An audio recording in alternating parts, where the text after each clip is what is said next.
Bonjour à tous, bienvenue, salutations. Bonjour à tous, bienvenue, salutations. J'aimerais aujourd'hui vous parler de l'intelligence artificielle. En travaillant une fois de plus sur mon bureau, là, j'ai mon bureau juste en face de moi et je me suis dit qu'il fallait donc que je vous en parle de ce sujet concernant l'IA, bien évidemment. Donc la question de l'IA aujourd'hui, une fois de plus, c'est de comprendre ses impacts, ses enjeux dans la société. Qu'est-ce que l'IA apporte? Qu'est-ce que l'IA change? Qu'est-ce que l'IA bouleverse dans le marché de l'emploi? Donc c'est toute la question parce que c'est ça qui nous intéresse pour la plupart, je pense, concernant le fait qu'en entreprise, beaucoup de personnes, beaucoup de salariés, pour la plupart, s'inquiètent du fait que l'IA va prendre leur travail.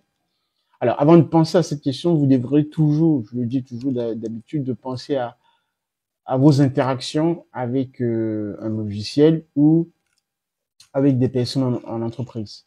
Est-ce que le plus souvent, vous êtes le plus en interaction avec je dirais, des personnes humaines, parce que il y a la question des agents intelligents, d'accord?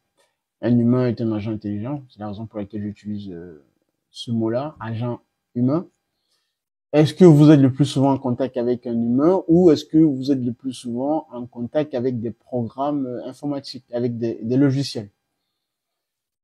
Dès que vous aurez répondu à cette question-là, vous aurez à peu près une bonne compréhension de l'ensemble des tâches qui pourront être exécutées par une intelligence artificielle. Pourquoi? Parce que pour l'instant, on est encore très loin de la mise sur pied véritablement d'un agent général, d'un agent IA, dans l'IA général, parce qu'il y a encore beaucoup de complexité, il y a encore beaucoup de choses à apprendre, beaucoup de, de technicité à mettre sur pied pour que l'IA puisse ressembler véritablement, se comporter véritablement comme un humain en tant que tel. On est encore très très loin. Mais du moins, pour l'instant, aujourd'hui, avec notre société standardisée, notre société dans laquelle les process sont vraiment balisés, l'ensemble est quand même un certain nombre, on va dire, de tâches qui aujourd'hui sont exécutées par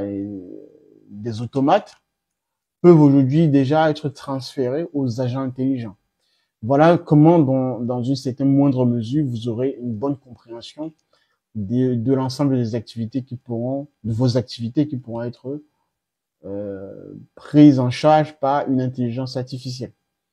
Alors maintenant, qu'est-ce que cela impacte pour vous autres? Qu'est-ce que cela indique? Cela indique que vous devriez vous former aux outils d'IA. Donc, formez-vous, essayez de comprendre comment ces outils fonctionnent. Parce que je le dis toujours, bon, je ne suis pas le seul en tout cas. L'IA ne prendra pas votre travail, mais une personne qui sait utiliser l'IA occupera votre travail de demain. Pourquoi? Parce que les entreprises voudront embaucher ce type de personnes en fait. On voudra embaucher. En fait, il y a une translation du travail qui est en train de se faire. Les personnes qui se forment à l'IA, qui savent utiliser ces outils-là et donc qui sont capables de mettre sur pied rapidement des prototypes, des solutions, de résoudre rapidement les solutions d'entreprise. C'est le capitalisme, c'est comme ça. Celui qui est capable de résoudre une solution plus rapidement et avec un moindre coût gagne le marché. Donc les entreprises voudront faire appel à ce type de profil-là. Et si vous êtes resté dans le modèle classique, dans l'ancien modèle, évidemment que vous ne pourrez pas compétir sur le même terrain de jeu. Vous serez désuet, vous serez obsolète. Vous deviendrez, voilà, obsolète, tout simplement. Donc, formez-vous à l'IA pour se former. De toute façon, il y a encore une fois de plus, vous pouvez poser la question à ChatGPT, un outil tel que ChatGPT, je ne fais pas la promotion de ChatGPT et d'OpenAI. Il y en a plein d'autres modèles, évidemment. DeepSeek, Llama, Mistral, Gemini, Claude, etc. Dans tous les cas, les LLM, donc cette partie de l'IA qui vous permet de discuter, de faire une conversation cohérente avec un outil de compréhension de texte, du langage naturel, vous pouvez poser cette question à l'IA de savoir comment est-ce que je pourrais me lancer dans l'IA pour avoir une meilleure compréhension de l'ensemble des activités de mon secteur de travail. Donc, une fois de plus, ne soyez pas feignants parce que c'est ça en fait cette société, c'est qu'on vous donne tout, mais il y a toujours des gens qui veulent toujours qu'on fasse tout le travail à leur place. qui veulent tout et tout de suite. Ce n'est pas possible, justement. Alors, ce ne sera jamais possible. Il y a toujours un résidu de feignants dans cette société, malgré que l'IA soit là. Auparavant, on avait déjà Google qui était quand même assez énorme comparé à nos modes de recherche et d'acquisition de connaissances où il fallait s'inscrire à des bibliothèques qui coûtaient cher, à se déplacer en transport et à prendre des abonnements l'année et aller en bibliothèque pour étudier durant un certain temps, en fait. Il fallait être assidu, discipliné. Et on est passé de là avec une recherche beaucoup plus accessible en ligne avec Google, les moteurs de recherche classiques. Et aujourd'hui, maintenant, on a l'IA. Malgré cela, je vous garantis, il y aura toujours un certain type d'individus que l'on pourra appeler des feignants, voilà, pour le coup, des gens paresseux qui ne voudront pas faire ce pas supplémentaire. Mais c'est comme ça. De toute façon, si vous êtes feignant, si vous n'êtes pas discipliné, vous ne pourrez pas bénéficier des bienfaits, des opportunités autour de l'intelligence artificielle. Alors, maintenant, je vais entrer un tout petit peu sur la partie technique, sur la partie éducation, parce que c'est un peu mon travail. Et pour celles et ceux qui souhaiteraient se lancer dans l'informatique, alors, il y a deux types de profils, dont soit la mise sur pied des outils d'intelligence artificielle, LLM ou agents intelligents, ou alors travailler dans les projets qui permettent de mettre sur pied des IA. C'est-à-dire que vous allez avoir un profil beaucoup plus technique dans le premier cas. Le premier cas, donc, effectivement, être au cœur de la conception et du développement et du déploiement d'un système d'intelligence artificielle. Maintenant, il y a le deuxième type de profil, ce type de profil qui vient graviter autour de la mise sur pied d'un système d'intelligence artificielle. Ce n'est pas la même chose. Vous allez peut-être prendre, par exemple, comme c'est le cas pour moi, je peux travailler sur des projets en tant que concepteur de développement et je peux également suivre des projets en tant que business analyst pour faire la jonction entre la partie technique et la partie métier pour suivre évidemment donc le développement d'un outil d'intelligence artificielle. Dans tous les cas, dans les deux cas, ces deux types de profils, pardon, vous demandent une compréhension claire et nette de ce que c'est qu'une solution d'intelligence artificielle. Alors, ça restera toujours le besoin en premier lieu. Pourquoi est-ce que on crée un outil d'IA? Pour quel but, pour quel utilisateur, à quel effet, etc. Et maintenant, il y a l'aspect maintenant purement technique qui est la mise en œuvre. Dans la mise en œuvre, en fait, qu'est-ce qui est essentiel à développer en premier, à penser en premier pour que le besoin soit rempli, mais en respectant également l'idéologie de la technologie. Voilà. Steve Jobs avait toujours pour but de le rappeler, quand on veut créer un produit, on ne commence jamais par la technologie. La technologie vient après. On résout d'abord un problème. Résoudre un problème peut se résoudre avec là derrière un tableau et un marqueur. D'accord? Vous pouvez penser, à partir du moment où vous pouvez articuler une pensée cohérente, ça c'est encore une chose qu'on apprend plus aujourd'hui dans cette société, savoir penser, savoir articuler une pensée, réfléchir, parce que les gens ne lisent plus, les gens n'ont plus une compréhension profonde des événements, une compréhension sociologique de la société, même observer la société demande aujourd'hui toute une difficulté pour un tas de personnes. Quand à côté de cela s'explique parce que vous avez des plateformes telles que TikTok où on vous explique qu'on va décortiquer la pensée en 30 secondes. Ça, ce n'est pas possible. Je suis désolé.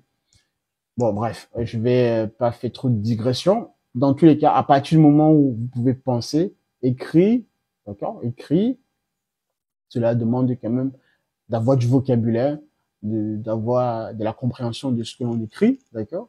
Quand on lit un livre, on ne lit pas uniquement parce que on lit des phrases. On comprend également ce que ça veut dire, le sens. Les mots ont un sens, d'accord. Donc, pour concevoir et développer un système d'intelligence artificielle, on résout d'abord le problème que l'on va adresser, le problème qu'on essaye d'adresser. Et cela se fait de différentes manières, donc avec un tableau, une feuille, un papier, un stylo, etc., une craie et tout le reste. Et après maintenant, on pense maintenant de quelle manière va-t-on utiliser la technologie pour pouvoir mieux exécuter ce problème. Vous voyez, c'est dans ce sens en fait. L'ordre des choses, c'est dans ce sens. On ne met pas la charrue avant les bœufs, d'accord?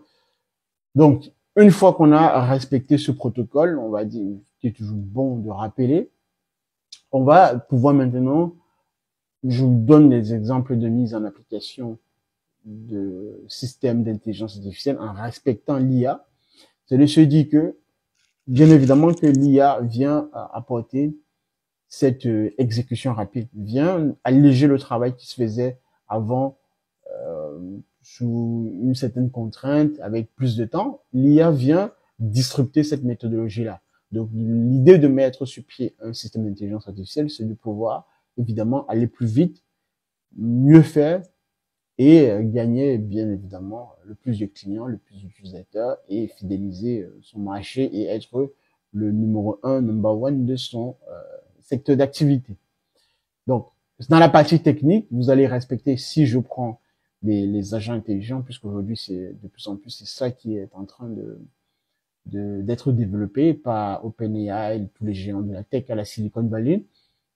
Vous devriez observer, comme je le disais prioritairement, les usages des utilisateurs ou de vos utilisateurs au quotidien ou de certains autres utilisateurs en fonction du domaine d'activité dans lequel vous vous trouvez. Donc, observez bien, regardez ce qui se passe, regardez comment les utilisateurs interagissent en ligne avec des solutions de software, etc. Maintenant, mettre sur pied une IA, ce serait par exemple, une fois de plus, vous pouvez encore, ce qui est bien avec cette technologie, c'est que c'est l'une des technologies qui vous permet de l'interroger et de l'utiliser pour qu'elle puisse remplir une partie d'elle-même. Voilà. On est quasiment dans ce que l'on appelle en mathématiques l'union et l'ensemble en fait des parties qui font partie évidemment, qui appartiennent à un ensemble donné.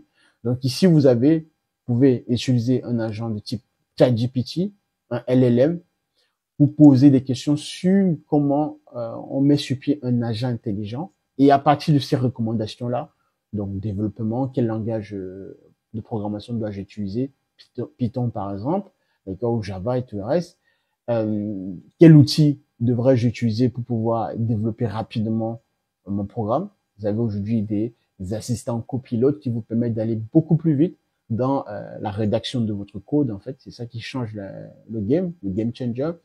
Alors, petite anecdote ou digression, on va dire plutôt. L'IA ne va pas remplacer les développeurs. Un développeur, c'est plus que ça. Ceux qui développent réellement, ce n'est pas parce qu'aujourd'hui vous avez des outils d'intelligence artificielle qui vous crachent de code ou 500 lignes de code en 30 secondes que vous pourrez vous dire ou vanter d'être expert en développement. Non. Si c'est comme ça que vous pensez apprendre le développement, je vous garantis que vous gourrez la gueule, vous perdez là-dessus. Il faut étudier évidemment la syntaxe réelle d'un langage de programmation. Ce que ces outils vous apportent simplement, c'est la rapidité d'exécution. Mais comme je le dis toujours, qui dit rapidité dit également compréhension ou recul. Parce que l'IA est capable de vous cracher 1000 lignes de code en une journée, par exemple, ou en très peu de temps. Mais si vous ne prenez pas le recul pour comprendre ce que chaque ligne effectue comme tâche derrière, si vous n'avez pas la compréhension réelle, qu'est-ce qu'une fonction, qu'est-ce qu'une classe, qu'est-ce que une boucle, qu'est-ce qu'une condition, tous ces éléments-là qui font partie de la programmation, si vous ne les avez pas, vous n'allez pas comprendre réellement ce que fait votre programme. Et même si on vous donne un code en fait bien structuré, vous n'allez toujours pas comprendre ça. Vous pouvez toujours poser des questions à ChatGPT qui va vous répondre. Mais si vous n'avez pas appris toujours l'IA, enfin le langage de programmation de manière classique, malgré les réponses que l'IA vous fournira, vous n'allez toujours pas comprendre réellement ce que cela veut dire. Je vous donne un autre exemple.